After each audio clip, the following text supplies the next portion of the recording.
১,৫০০-এর পাল্টা ৩,০০০।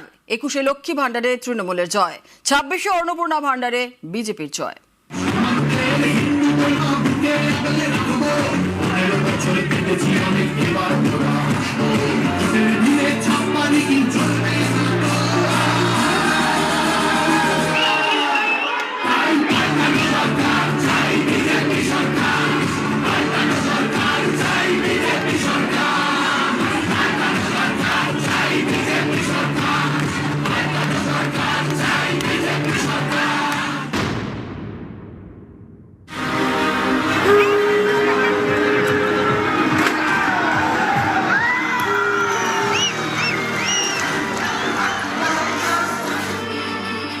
প্রত্যাবর্তন নয়, পরিবর্তনের পক্ষে সায় পশ্চিমবঙ্গে।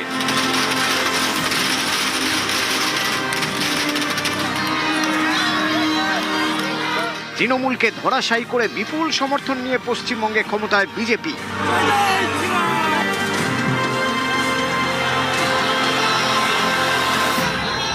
অনেকের মতে বিজেপির এই বিরাট জয়ের পিছনে বড় ভূমিকা নিয়েছে মহিলা ভোট। পশ্চিমবঙ্গে মোট ভোটারের প্রায় অর্ধেক মহিলা, তাই মহিলা ভোট যার, বাজিমাত তার। এবার রাজ্যে মহিলা ভোটার ৩,৩৩,১৪,৬২৮। এর মধ্যে ভোট দিয়েছেন ৯৩.১৯%।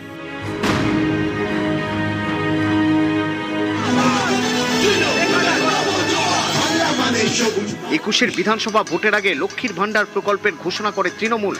তখন এর পাল্টা কোনো অস্ত্র ছিল না বিজেপির কাছে। ভোটের ডিভিডেন্ড তোলে তৃণমূল, তাদের ঢেলে ভোট দেন মহিলারা। ২০০ পার করে ফেলেন মমতা বন্দ্যোপাধ্যায়। ২৬শে ভোটে মহিলা ভোট ব্যাংক নিজেদের দিকে টানতে ময়দানে নামে বিজেপি। তৃণমূলের লক্ষ্মীর ভান্ডারের পাল্টা বিজেপি হাতিয়ার করে অন্নপূর্ণা ভান্ডার। লক্ষ্মীর ভান্ডারে মাসে মাসে ১,৫০০ টাকা, अन्नपूर्णा भंडारे मासे मासे 3,000 टाका देवार प्रतिश्रुति। मध्यम वर्ग और लोअर मिडिल क्लास और गरीब वो सभी में महिलाओं की हालत बहुत दयनीय हुई है।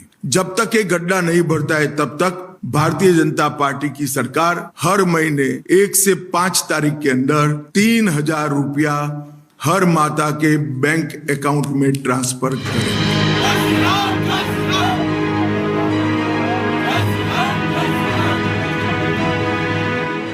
অনেকের মতে এই অন্নপূর্ণা ভান্ডারের প্রতিশ্রুতি টেক্কা দিল লক্ষ্মীর ভান্ডারকে। ১,৫০০কে পিছনে ফেলে দিল ৩,০০০ই প্রতিশ্রুতি। ভোটের ফলেই স্পষ্ট, মহিলাদের বড় অংশের ভোটই গিয়েছে বিজেপির দিকে, যার জেরে প্রায় ২/৩ আসন পেয়ে পশ্চিমবঙ্গে ক্ষমতায় এলো বিজেপি। নিউজ ১৮ বাংলা।